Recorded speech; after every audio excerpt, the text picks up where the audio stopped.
Il entra dans la banque en poussant un chariot. Derrière lui, il grinçait et couinait au fur et à mesure que les roues tournaient à sa poursuite. Tout le monde le regardait. Elle le regarda avec incrédulité. « Combien en avez-vous » demanda-t-elle. Il avait économisé les pièces de monnaie qu'il trouvait dans la rue pendant de nombreuses années. Il n'en avait aucune idée, mais il était clair que cela allait se transformer en une fortune. Anders travaillait comme superviseur au conseil scolaire de Jackson. Il surveillait les enfants suspendus et adorait son travail. Et les enfants semblaient aussi l'aimer. Anders était un homme de famille avec une femme aimante et des enfants qui soutenaient chacun de ses mouvements, même si l'un de ses passe-temps particuliers avait suscité quelques regards étonnés. Ce qui avait commencé comme un simple divertissement était devenu une obsession totale.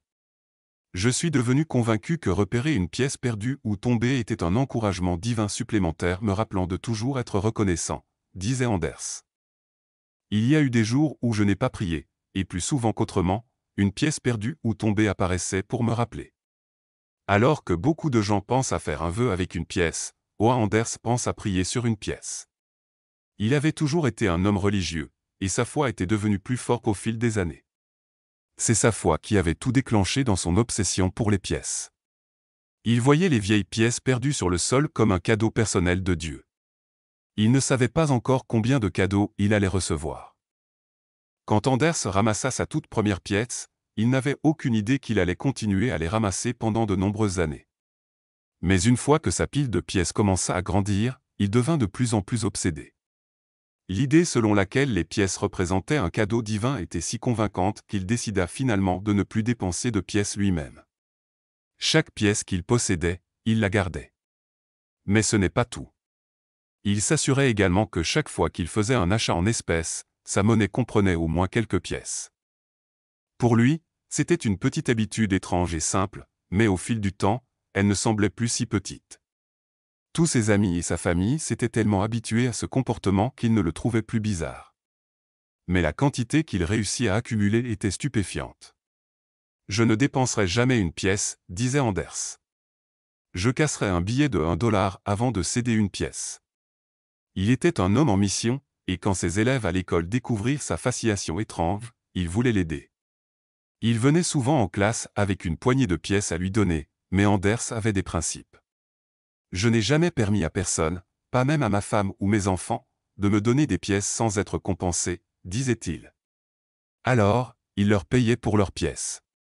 Anders continua de collecter ces pièces pendant des années jusqu'à ce qu'il remplisse plusieurs jugs en plastique d'eau.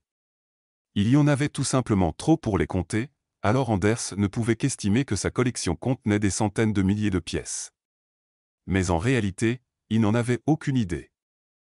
Mais maintenant, il allait découvrir. Au fil des années, Anders continua de collecter ces pièces.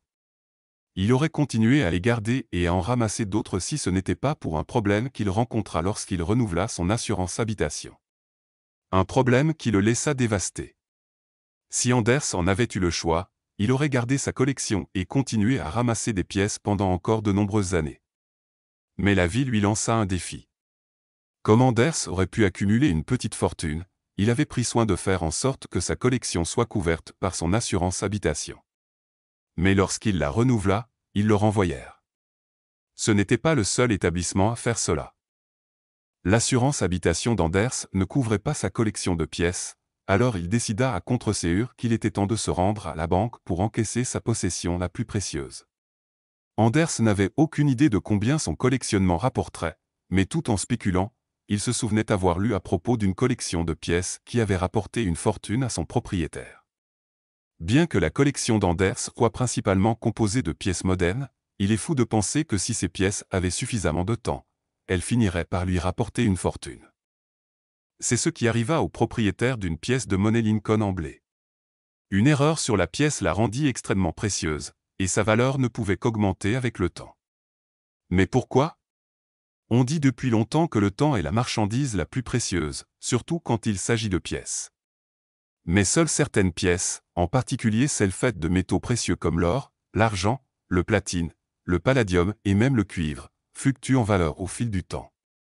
Cependant, les pièces comportant une erreur ont tendance à devenir plus précieuses. Cependant, cela n'est pas vrai pour toutes les pièces. Les pièces faites de métaux de base, comme l'aluminium, ont très peu de valeur. Leur valeur est encore plus faible si le gouvernement qui a émis les pièces n'existe plus. Mais qu'en est-il des pièces d'Anders? De quel côté de la valeur se situe-t-elle? Bien qu'Anders n'ait pas le temps de son côté, il avait en revanche le volume. Avec des centaines de milliers de pièces, peut-être qu'une avait une erreur précieuse. Pour amener les pièces à la banque de Rustin ou de Regina Rustin, Anders avait besoin d'aide. Il réussit à faire venir quelques-uns de ses amis pour l'aider à déplacer les jugs en plastique remplis de pièces dans son camion et puis à la banque.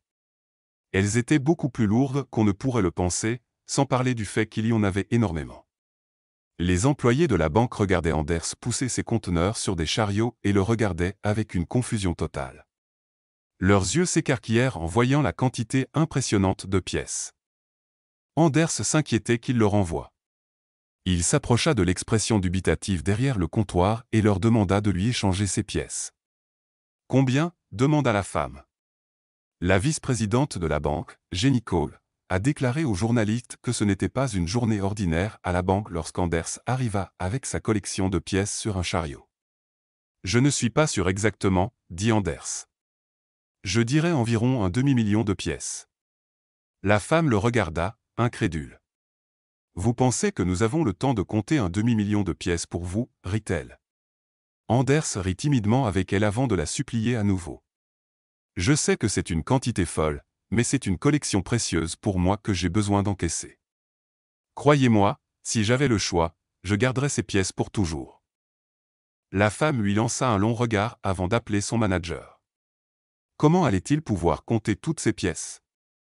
Mais quand ils commencèrent finalement à compter, le montant réel qu'Anders avait économisé au fil des années était incroyable. Lorsque le manager sortit voir qui était responsable de tout ce vacarme, son visage s'éclaira en voyant Anders. Il s'avéra qu'il connaissait bien Anders. Anders était un client fidèle de longue date qui ne leur avait jamais posé de problème, alors immédiatement, le manager voulut l'aider. « Nous valorisons son entreprise comme nous le faisons pour tous nos clients, dit-il. Mais si nous pouvons aider Anders dans ses projets, nous serons heureux de le faire. » Anders et ses amis apportèrent les conteneurs un par un. Les employés se rassemblèrent pour voir le premier conteneur être compté. C'était de loin la chose la plus excitante qui soit arrivée à la banque depuis un moment. Les jugs en plastique furent ouverts à l'aide d'une hache et d'un marteau. Il fallut au moins 5 heures pour traiter ces pièces à travers une machine de comptage de pièces jusqu'à ce que le montant soit révélé. Anders avait économisé une somme incroyable en ramassant des pièces pendant toutes ces années. Pour quiconque essaie de le calculer, c'est une somme impressionnante. Anders a pu collecter en ramassant de vieilles pièces sales laissées sur le bord de la rue. Mais que comptait-il faire de son argent économisé? Anders réussit à mettre son argent à bon escient et à le dépenser pour une facture dentaire qui venait tout juste de lui être envoyée. C'était une coïncidence heureuse qu'il se retrouve avec plus d'argent juste au moment où une facture coûteuse se présentait. Mais il lui restait encore un peu d'argent, qu'il utilisa pour un voyage en famille et des dons à l'église. Anders collectait des pièces non pas comme un signe de cupidité, mais comme un symbole de la foi qu'il était pris en charge par l'homme du ciel, l'univers, les dieux des pièces, ou peu importe ce en quoi vous croyez. Son passe-temps étrange s'avéra être un excellent rappel de l'importance des petites choses. Qui aurait cru qu'une pièce par jour pourrait un jour vous rapporter des milliers de dollars? Il semble que la patience constante d'Anders et ses vœux de bienveillance lui aient bien servi. Le bonus supplémentaire de revenus arriva juste à temps pour lui permettre de payer une facture médicale. On dit que le monde fonctionne de manière mystérieuse, et pour Anders est le résultat de sa collection de pièces, ce dicton est certainement vrai. Votre soutien signifie tout pour nous. Chaque vue, chaque like, chaque commentaire et chaque partage nous aide à grandir et à avancer avec des contenus encore plus grands et meilleurs. Vous avez rendu ce voyage tellement incroyable, et nous sommes infiniment reconnaissants de vous avoir dans notre communauté. Mais ce n'est que le début. Il y a tellement plus qui arrivent, des vidéos passionnantes aux surprises épiques que vous ne voudrez absolument pas manquer. Nous avons hâte de propulser cette aventure au niveau supérieur avec vous. Cette chaîne est faite pour vous, et à chaque nouvel abonné, nous nous rapprochons d'un contenu encore plus incroyable que nous créerons spécialement pour vous. Faisons de cette communauté la meilleure qu'il soit, et ensemble, allons plus loin que jamais. Merci de faire partie de notre aventure. Vous n'êtes pas qu'un simple spectateur, vous faites partie de cette famille. Continuons à grandir, rire et créer ensemble.